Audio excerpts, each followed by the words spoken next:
Assalamualaikum. Ini gimana kabar pada sehat? Alhamdulillah sehat ya. Lu tau gak? Gue tuh suka banget nonton film Korea. Sering banget gue nonton film Korea. Dan sebenarnya ya kalau lu perhatiin, sebenarnya film Korea itu yang gak beda jauh sama film Sunda. Sama men. Kalau Korea kan gini, opa, hasyoma, syusyung. Sunda men. Bapak, bapak mah, ulah gitu atuh. Sama ya. Dan gue ini paling gue suka banget nonton film action, bener. Genre film itu film action gue suka banget. Dan kalau menurut gue film action yang paling keren itu adalah dari Hollywood, film Amerika. Kenapa? Karena logat dan bahasanya itu keren men. Pas ngedukung skenarionya. Ya kan kalau barat kan gini, yo man, this is my place, this is my brotherhood, you better get out of here or you die. Keren gitu kan? Bener gak? Keren kan? Coba kalau film actionnya itu film action Thailand. Hapung hap, seni khai lai, lung. Itu aneh jadinya men, sangarnya hilang gitu kan. Ya gak sih? Apalagi kalau yang diancemnya itu cewek Jepang. Ika.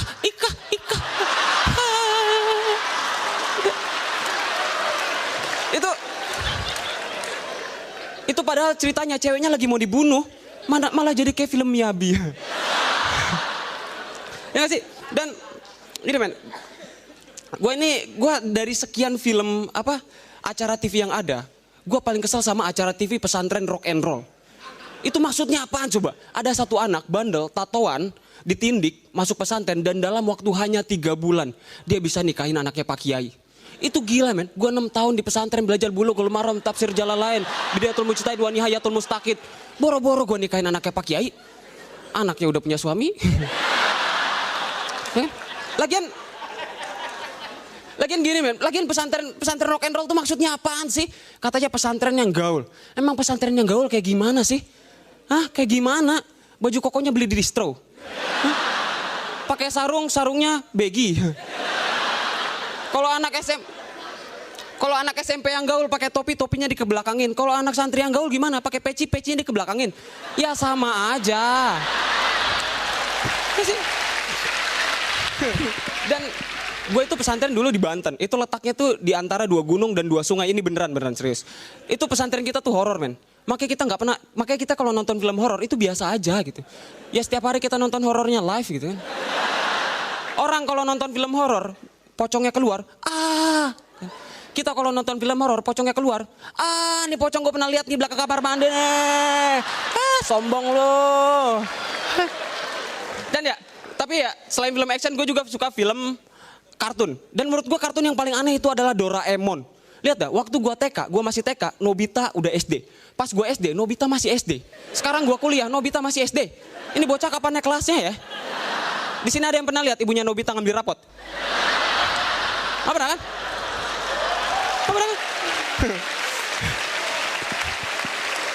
Dan Deki Sugi yang katanya pintar sama aja nggak naik kelas. Si Suka dari dulu sampai sekarang main biolanya masih aja jelek. Nggak bagus-bagus. Tapi jangan. Kalau si Suka main biolanya bagus, ntar dia masuk suci 4 lagi. Selamat malam masyarakat. Nama saya si Suka Mulyanto. Meskipun saya orang Jepang, keluarga saya memegang erat budaya Eropa. Orang Jepang itu cantik-cantik loh. Kayak kamu. Iya kayak kamu. Terima kasih gua Zawin.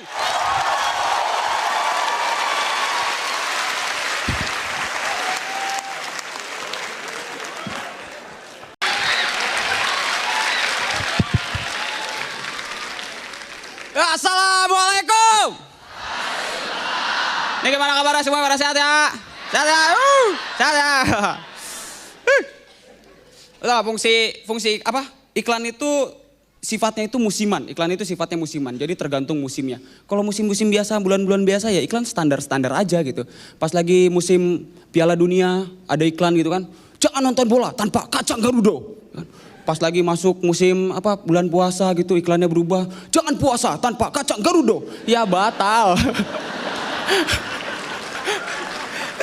Dan iklan itu kalau lagi bulan puasa itu biasanya ada iklan sarung. Dan iklan sarung itu biasanya banyak banget gitu beraneka ragam pas lagi bulan puasa.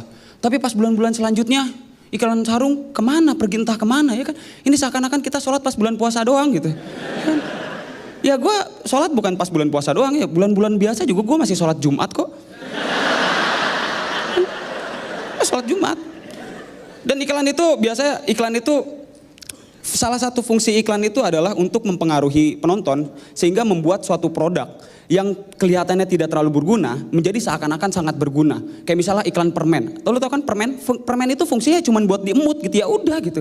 Tapi ada satu produk permen yang kalau diemut itu lidah kita jadi warna biru. Apa tuh nama permennya tuh apa namanya? Perjaka biru. Ya buat apa gitu. Tapi saking hebatnya iklan, anak-anak jadi seakan-akan butuh sama iklan sama permen tersebut gitu. Jadi pas anak-anak makan permen, lidahnya warna biru dipamerin ke temennya. Ih lidahnya biru habis makan perjaka biru ya. Iya dong. Pamerin lagi ke temennya. Ih biru banget, habis makan perjaka biru berapa? 3 dong. Terus yang satu lagi kan. Ih kok lidahnya warna putih, makan permen apa? Enggak, gue tipes.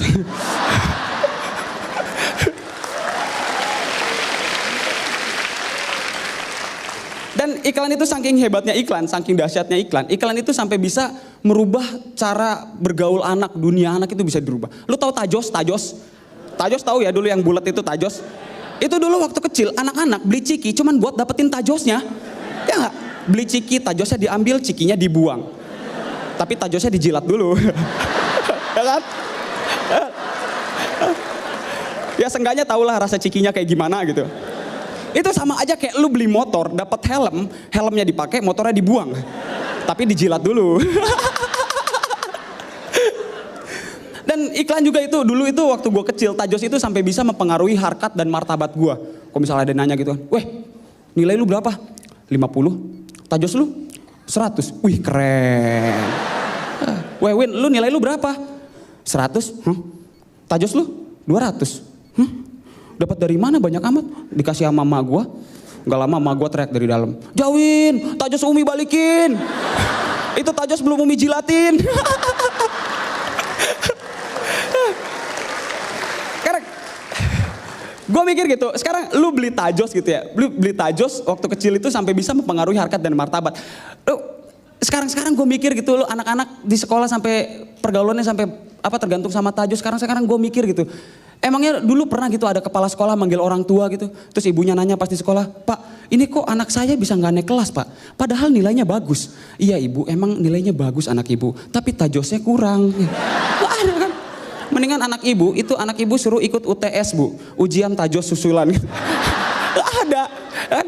Terus tahun depannya lagi orang tuanya dipanggil ke sekolah. Lah Pak ini kok anak saya nilainya udah gede. Tajosnya udah banyak. Tapi kok masih gak naik kelas? Iya ibu emang nilainya udah banyak, Tajosnya juga udah banyak bu, Tajosnya banyak banget. Tapi ada yang kurang bu, Tajosnya belum dijilatin. Terima kasih gua Zawin.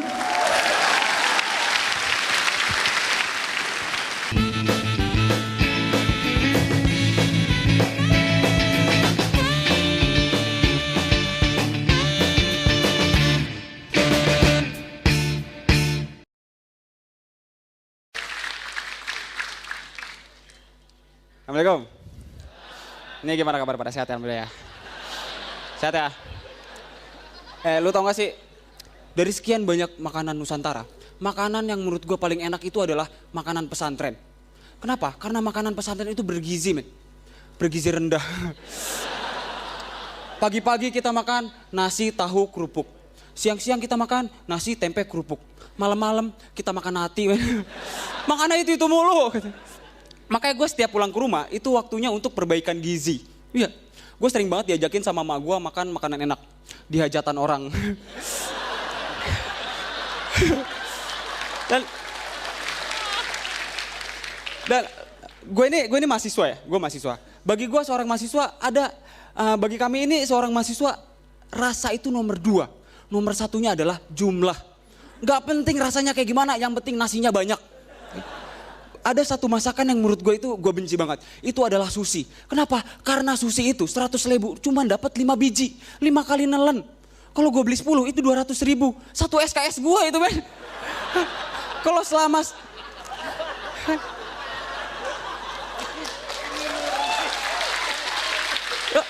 selama satu bulan gue makan sushi setiap hari, sarjana gue. Dan lu sadar gak sih kenapa ya orang itu banyak banget orang Indonesia ini yang lebih bangga makan masakan luar negeri dibanding makan masakan Indonesia. Orang lebih bangga pergi ke restoran Jepang dibanding pergi ke warteg, ya kan? Apa itu restoran Jepang tuh yang selalu beruntung itu apa? Hoki-hoki bento, ya kan? Kenapa ya orang itu lebih senang makan ke hoki-hoki bento? Sebenarnya hoki-hoki bento sama warteg itu sama aja gitu, sama aja. Lu ke hoki-hoki bento masuk langsung disambut, arase-mase. Lu ke warteg juga sama, karopo mase, ya kan? Sama aja. Dan sebenarnya ada satu cara untuk meningkatkan omset warteg. Itu adalah dengan cara studi banding. Iya. Jadi pelayan warteg jadi pelayan fast food jadi pelayan warteg. Itu enak men. Kalau misalnya kita ke warteg kan ditanya. Misalnya kita ngomong gitu kan. Mbak paket 1, dia langsung tarik ke belakang. Paket 1. Terus yang di belakang langsung nyiapin. Kalau kita ke warteg entarnya men. Mbak tempe oreknya mbak. Dia langsung ngomong. Tempe orek. Terus dia pergi ke belakang, dia nyiapin sendiri. Ngapain teriak ya? Oke, terima kasih, gua Sawen.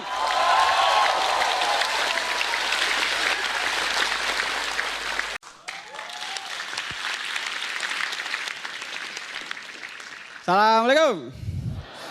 Ini gimana kabar pada sehat dulu ya? Sehat ya? Kan gak? Lo tau gak? Indonesia ini adalah negara demokrasi. Dan dalam negara demokrasi, partai politik merupakan sebuah kendaraan untuk masuk ke dalam dunia demokrasi. Tapi sayangnya, banyak orang yang mengartikan kendaraan di sini terlalu tekstual. Akhirnya, banyak poster-poster caleg yang nempel di kendaraan umum. Sebenarnya, poster caleg itu kan dipakai untuk narik suara. Ini malah dipakai buat narik penumpang. Ini lama-lama kalau kayak gini terus, men, orang naik angkot bukan berdasarkan jurusan, tapi berdasarkan poster caleg yang ditempel. Weh bro, mau kemana? Jakarta. Lah itu kan jurusan Bogor. Gak apa-apa, yang penting ada poster Haji Muhyiddin. Dan Indonesia ini orang ini ya sekarang banyak banget yang tiba-tiba pengen jadi caleg, ya kan? Bukan masalah kapabilitas, tapi masalah siapa yang diingat dan siapa yang dikenal. Artis lah, seleb lah, public figure lah, tinggal tunggu aja sampai ada stand up komedian yang jadi caleg. Saya tidak setuju dengan apa yang Anda katakan. Kalian setuju gak sih? Dan menurut disertasi Pramono Anung, modal terbesar untuk menjadi caleg itu mencapai 6 miliar. Gila men, 6 miliar. Itu sama aja dengan 6.000 juta. Suci tahun lalu hadiahnya cuma 50 juta. Artinya gue butuh 120 kali menang Suci baru gue bisa jadi caleg. Ya? Bukan apa-apa. Masalahnya Suci season 120. Ini siapa yang mau jadi juri? Emangnya Om Indro masih sanggup? DPR itu kan tugasnya untuk mendengarkan suara rakyat, aspirasi rakyat. Tapi gimana caranya DPR mendengarkan suara rakyat ketika DPR dihalangi oleh tembok yang begitu tinggi? Naik ke kantor itu pakai Camry. Ya kan? Seharusnya DPR itu bukan diletakkan di Senayan, tapi di tengah-tengah pasar. Iya, di pasar itu. Iya. Di pasar itu kan segala macam ada kan? Dari tukang ayam sampai tukang cabai, ayam kampung cabai-cabean gitu kan. Ya, ada gitu. Dari gembel ngemis sampai gembel ngelem itu ada men. Kan? Biasa ke kantor pakai Camry, ini jalan kaki, pas lagi jalan ketemu preman, tapi nggak akan dipalak. Ya kali preman pasar malak preman negara.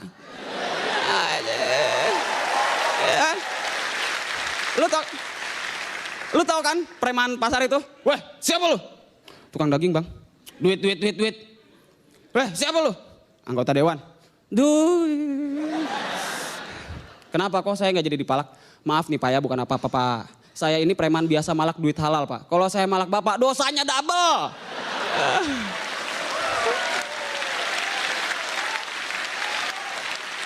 Dan seharusnya ya caleg itu ya biar nggak korupsi ikutan ISQ, tau gak ISQ? Ya yang acara seminar motivasi yang pakai nangis-nangisan gitu. Yang biasa kita disuruh ngebayangin orang tua sambil pakai backsound sedih gitu. Ya. Nada-nada yang indah. Bayangkan apabila kamu pulang ke rumah.